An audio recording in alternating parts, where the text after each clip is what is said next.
Assalamualaikum warahmatullahi wabarakatuh. Perkenalkan, saya Diki Chandra dengan NIM 352010260, kelas C4.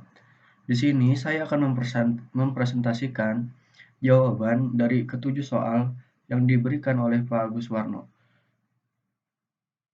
Soal yang pertama yaitu 1. Bagaimana konsep otomasi industri? Menurut saya, persaingan di dunia bisnis yang semakin ketat ini membuat banyak perusahaan harus membuat improvisasi dari berbagai hal. Selain itu, perusahaan juga harus dituntut untuk menyediakan suatu produk yang sama persis apa yang diminta oleh customer-nya dengan waktu seminimnya. Salah satu jalan keluar dari itu ialah dengan menerapkan sistem otomasi industri. Otomasi industri merupakan suatu teknologi yang berhubungan dengan penerapan sistem mekanis, elektronik, dan juga sistem informasi yang berdasarkan komputer untuk bisa mengoperasikan dan juga mengendalikan produksi perusahaan. Soal yang kedua yaitu jelaskan rangkaian listrik seri dan paralel beserta kekurangan dan kelebihannya. Yang pertama yaitu rangkaian seri. Rangkaian seri dalam listrik diartikan sebagai rangkaian yang disusun sejajar.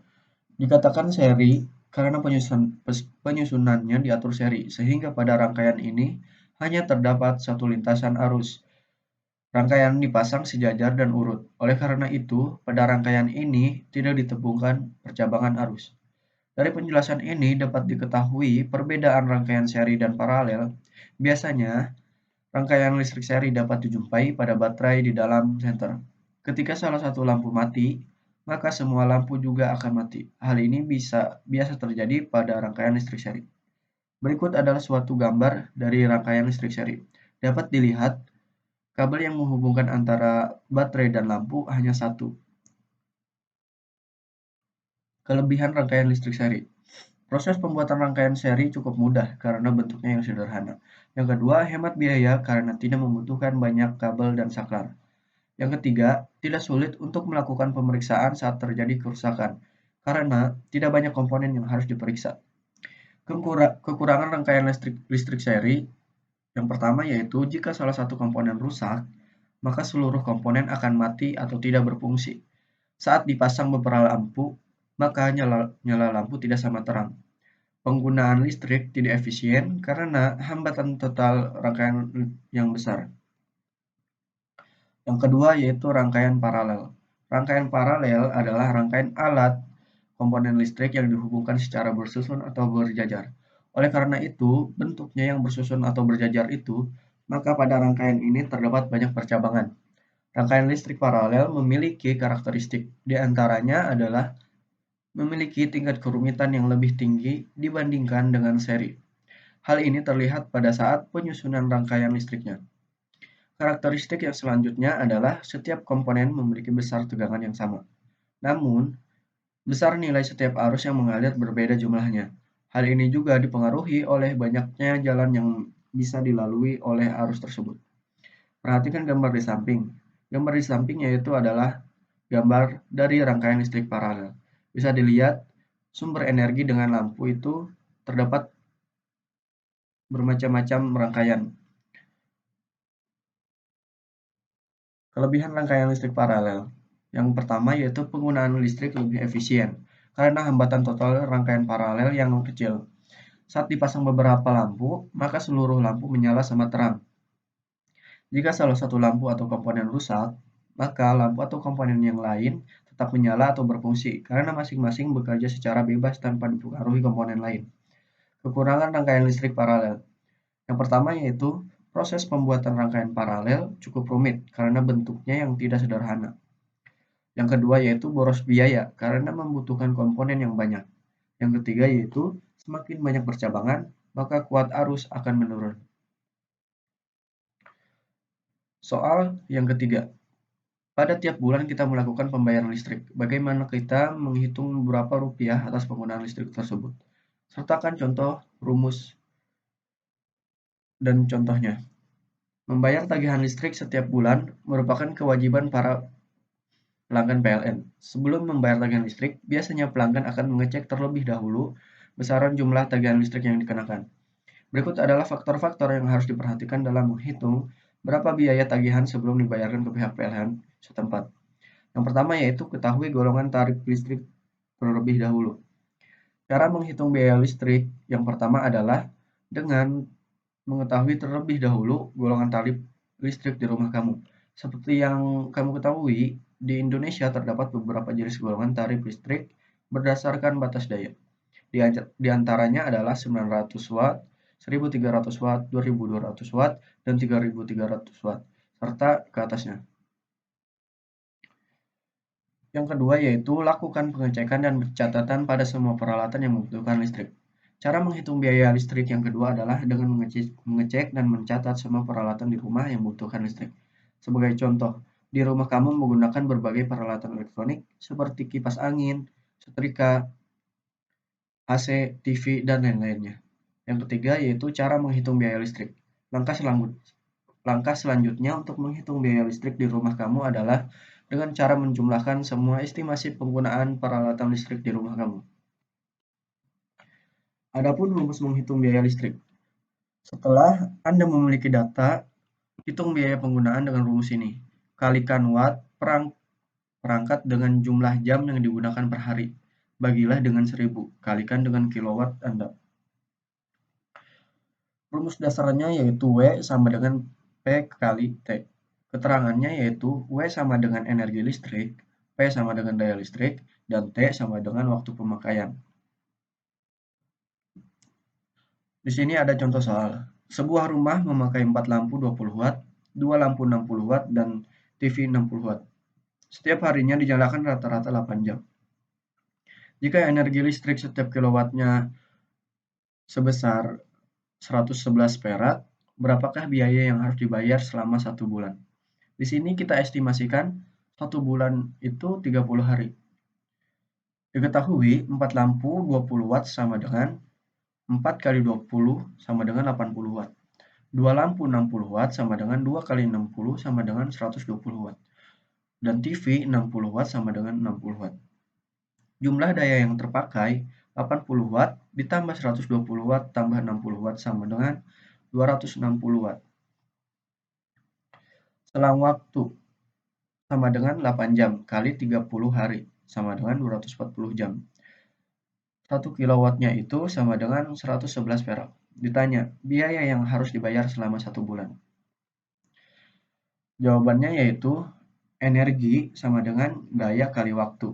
Sama dengan 260 dikali 240 sama dengan 60400 watt yang digunakan selama 1 bulan. Dan jamnya yaitu 62,4 kilowatt. Watt per jamnya yaitu 62,4 kilowatt. Biayanya sama dengan 62,4 kilowatt kali 111 perak sama dengan 6.945,12 perak yang harus dibayarkan setiap bulannya. Soal nomor 4. Apakah energi bisa diperbarui ataukah tidak bisa diperbarui? Berikan penjelasan dan uraiannya. Sumber energi adalah segala sesuatu di sekitar kita yang mampu menghasilkan suatu energi, baik yang kecil maupun besar. Ada berbagai macam sumber energi yang bisa menghasilkan dalam hal pembagiannya. Sumber energi secara garis besar dapat dibedakan menjadi 2 kelompok, yaitu sumber energi yang dapat diperbaharui dan sumber energi yang tidak dapat diperbaharui. Yang pertama yaitu sumber energi yang tidak dapat diperbaharui. Keberadaan sumber energi yang tidak dapat diperbaharui sangat terbatas, karena proses pembentukannya membutuhkan waktu yang sangat lama, bahkan mencapai jutaan tahun. Sedangkan proses eksploitasinya dilakukan secara besar-besaran, sehingga ketersediaan sumber energi tersebut dari tahun ke tahun mengalami penurunan secara drastis. Adapun contoh-contoh sumber energi yang tidak dapat diperbaharui antara lain, yang pertama yaitu minyak bumi. Cairan kental berwarna hitam. Minyak bumi yang sebagian besar terdiri dari hidrokarbon sehingga bila dibakar akan menghasilkan gas karbon dioksida dan air. Minyak bumi dapat ditemukan di bawah perut bumi dengan kedalaman 500 sampai dengan 3000 meter bahkan lebih dari itu.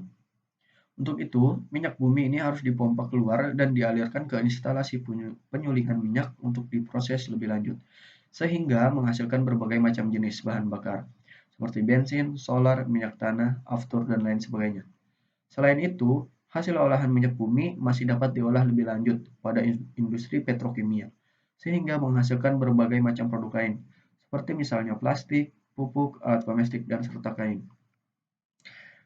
Gambar di samping yaitu bentuk dari minyak bumi yang diambil dari bawah tanah. Yang kedua adalah gas bumi. Pada dasarnya, proses pembentukan minyak bumi selalu diikuti oleh pembentukan gas bumi, sehingga sering ditemukan sumur minyak yang di dalamnya terdiri dari minyak bumi dan gas alam. Gas bumi sebagian besar terdiri dari metana, yaitu sekitar 75–95%, dan sedikit karbon dioksida, serta belerang. Gas bumi dapat dimanfaatkan sebagai pembangkit listrik dengan bahan bakar gas. Selain sebagai pemasok sumber energi, gas bumi dapat juga digunakan sebagai bahan baku pembuatan pupuk, karena gas bumi mengandung metana dalam jumlah yang besar. Gambar di samping adalah pangkalan tambang gas alam di daerah Bojonegoro. Energi yang tidak dapat diperbaharui yang ketiga adalah batu bara. Proses pembentukan batu bara mirip dengan pembentukan sumber energi fosil lainnya. Batu bara berasal dari makhluk hidup dan mikroorganisme yang mati dan terkubur selama berjuta tahun. Setelah melalui proses yang panjang disertai pengaruh suhu dan pergerakan lapisan bumi, sehingga menghasilkan lapisan-lapisan yang tebal dan tertimbun di dalam tanah. Pengambilan batu bara dari dalam bumi dilakukan dengan cara penambangan. Selanjutnya batu bara tersebut dapat dimanfaatkan sebagai bahan bakar untuk pembangkit listrik. Gambar di samping adalah bentuk dari gambar dari batu bara.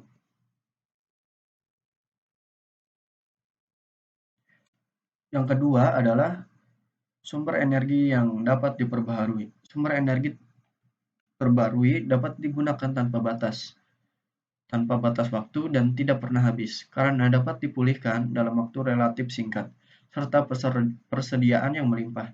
Seperti misalnya tenaga air, karena adanya siklus air atau panas bumi dan sinar matahari langsung. Berikut ini adalah sumber energi yang dapat diperbaharui. 1. Tenaga air. Air yang mengalir dapat digunakan sebagai sumber energi guna mendapatkan energi gerak kincir air atau energi listrik yang sering disebut dengan pembangkit listrik tenaga air. Prinsip kerjanya yaitu dengan menggunakan turbin yang dialiri air sehingga dapat mengaktifkan sebuah generator yang dapat menghasilkan energi listrik. Untuk skala industri misalnya saja PLTA. Terlebih dahulu dibangun sebuah bendungan yang dapat menampung air dalam jumlah yang banyak sehingga mampu menggerakkan beberapa turbin dan menghasilkan energi listrik dalam skala besar. Gambar di samping adalah mekanisme dari suatu PLTA, yaitu air ditampung dulu, kemudian dimasukkan ke kincir air, dan perputaran kincir air tersebut dimasukkan ke generator dan menghasilkan listrik. Yang kedua adalah panas bumi. Panas bumi adalah sumber energi yang berasal dari dalam perut bumi. Secara alami di dalam perut bumi terdapat energi panas dalam jumlah yang besar, yang dihasilkan oleh magma yang bergerak ke atas permukaan bumi. Panas dari dalam bumi ini dapat dimanfaatkan dalam bentuk uap panas, yang langsung dapat digunakan sebagai sumber energi. Misalnya untuk pembangkit listrik. Tenaga panas bumi (PLTP). Panas bumi adalah sumber energi yang dapat dipindahkan atau dialirkan. Di Indonesia memiliki banyak gunung Merapi, oleh karena itu sangat tepat bila panas bumi digunakan sebagai salah satu alternatif sumber energi. Gambar di samping adalah prinsip kerja pada pembangkit listrik tenaga bumi. Yang ketiga adalah biomasa. Biomasa ini mekanismenya sama dengan panas bumi. Biomasa adalah energi yang dihasilkan dari keseluruhan makhluk hidup, seperti tumbuh-tumbuhan, binatang, mikroorganisme, dan bahan organik. Unsur-unsur utama dari biomasa adalah zat-zat kimia atau molekul yang sebagian besar mengandung atom karbon. Apabila kita membakar biomasa, maka karbon tersebut akan dilepaskan ke udara dalam bentuk karbon dioksida (CO2). Serta dapat juga dihasilkan dari proses pembusukan mikroorganisme. Gambar di samping adalah mekanisme simpel dari salah satu contoh penerapan sumber energi biomasa. Nomor 5. Soal yang kelima yaitu jelaskan mengenai transformator, cara kerja, fungsi, kegunaan, dan kenapa alat listrik memerlukan transformator. Pengertian transformator. Transformator atau sering disebut juga hanya disebut trafo adalah suatu komponen listrik elektronika yang terdiri dari inti, koil atau kumparan lilitan primer dan sekunder yang fungsinya untuk mengubah tegangan, dinaikkan maupun diturunkan sesuai keperluan. Secara garis besar, trafo dibedakan menjadi dua, yaitu trafo penaik tegangan listrik (step up) dan trafo penurunan tegangan listrik (step down). Trafo hanya bisa bekerja pada arus listrik bolak-balik atau alternating current. Berikut adalah gambar dari prinsip kerja suatu transformator. Cara kerja transformator. Pada sebuah transformator atau trafo terdapat dua atau lebih kumparan koil yang membungkus atau mengelilingi sebuah core inti yang biasanya terbuat dari besi. Kumparan-kumparan ini terpisah secara elektrik, namun terhubung secara magnetik melalui jalur yang memiliki reluktansi yang rendah. Kumparan-kumparan ini juga memiliki induksi bersama atau timbal balik, mutual induction yang sama. Seperti yang sudah kita ketahui bahwa transformator atau trafo bekerja berdasarkan prinsip induksi elektromagnetik. Berdasarkan pada hukum tersebut, maka apabila sebuah kumparan primer dihubungkan dengan sumber tegangan bolak-balik (alternating current), maka akan timbul flux bolak-balik pada inti yang terbungkus kumparan. Kumparan tersebut membuat jaringan tertutup, sehingga mengalirlah arus primer. Karena adanya flux pada kumparan primer, maka pada kumparan primer terjadi induksi sendiri, self-induction. Pengaruh induksi dari kumparan primer membuat kumparan sekunder juga terjadi induksi. Induksi pada kumparan sekunder biasa disebut induksi bersama, mutual induction. Induksi yang terjadi pada kumparan sekunder menyebabkan terjadinya flux magnet. Flux magnet pada kumparan sekunder menghasilkan gaya gerak listrik. Ketika rangkaian sekunder ini diberi beban, maka mengalirlah arus sekunder akibat dari gaya gerak listrik yang terjadi. Bisa dikatakan trafo ini meneruskan tenaga listrik secara magnetik.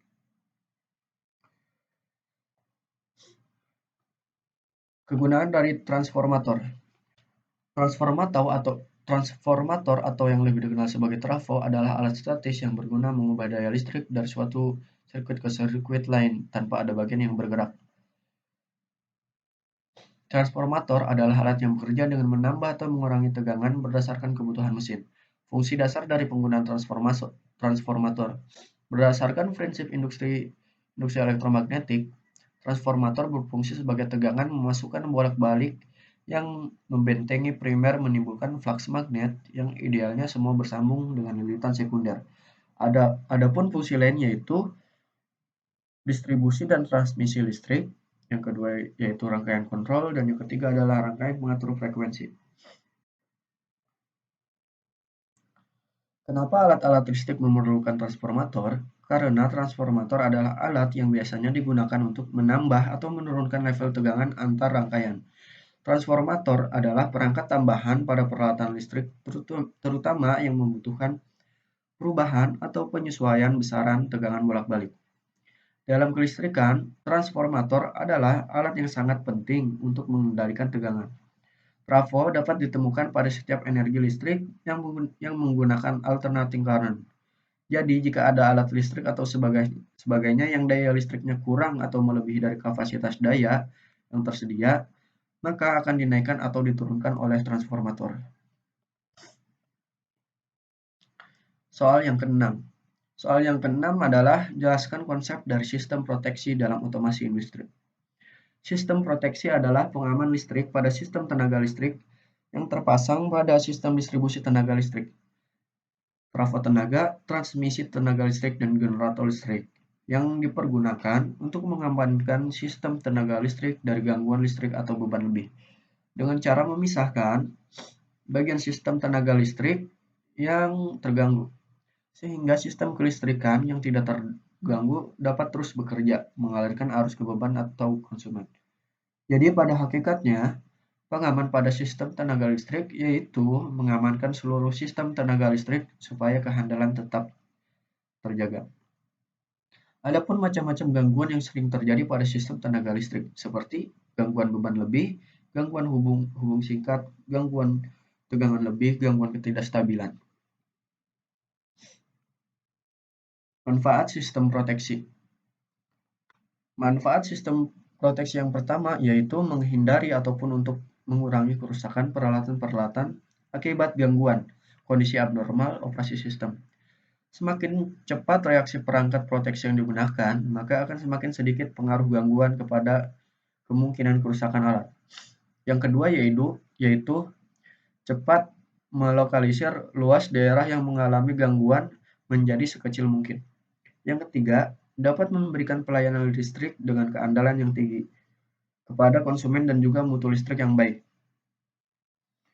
4. Mengamankan manusia terhadap bahaya yang ditimbulkan oleh listrik. Yang ketujuh, soal yang ketujuh yaitu jelaskan bagaimana cara membaca nilai gelang pada resistor 6 warna dan berikan contohnya.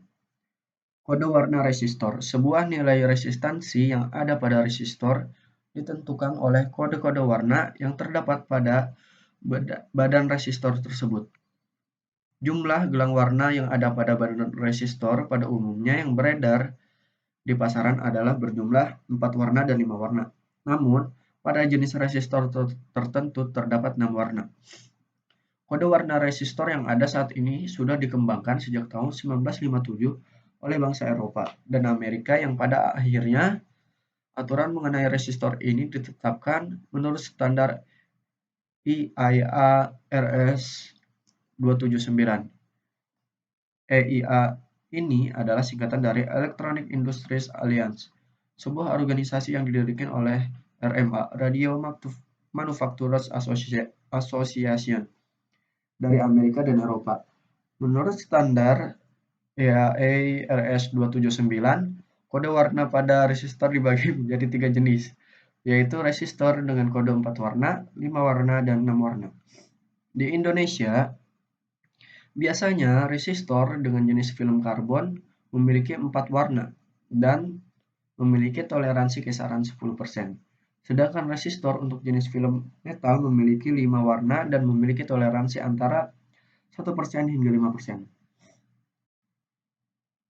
Seperti resistor 5 warna, pita ke-1, ke-2, dan ke-3 adalah nilai dari resistansinya.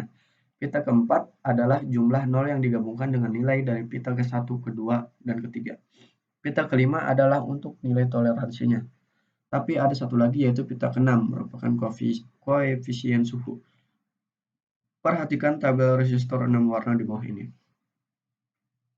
Ini adalah tabel resistor 6 warna. Contoh resistor 6 warna dengan warna kuning, ungu, hijau, merah, coklat, dan merah. Maka nilai resistornya adalah pita ke-1 kuning sama dengan 4, pita kedua ungu sama dengan 7, pita ketiga hijau sama dengan 5, pita keempat merah sama dengan 100, pita kelima coklat sama dengan 1%, dan pita keenam merah sama dengan 100 ppm. Berarti nilai resistor tersebut adalah 475 dikali 100 sama dengan 47.500 atau 47,5 ohm dengan toleransi 1% dan koefisien suhu sebesar 100 ppm. Cara membaca resistor 6 warna. Membaca nilai resistor 6 warna sebenarnya hampir sama dengan cara membaca nilai resistor 5 warna. Hanya saja ada penambahan satu pita warna lagi, yakni pita ke-6 yang menunjukkan koefisien suhu dari resistor tersebut. Sama seperti resistor dengan 5 warna, ketiga pita warna pada resistor 6 warna menunjukkan nilai resistansinya, sedangkan pita keempat menunjukkan faktor kali atau jumlah nol, pita kelima toleransi, dan terakhir pita keenam adalah koefisien suhu. Gambar di samping adalah gambar dari penerapan resistor. Terdapat di sini adalah pita ke-1, pita kedua, pita keempat, pita kelima, dan pita keenam. Mungkin itu saja jawaban dari ulangan tengah semester saya. Kurang lebihnya mohon maaf. Wabillahi taufik wal hidayah. Wassalamualaikum warahmatullahi wabarakatuh.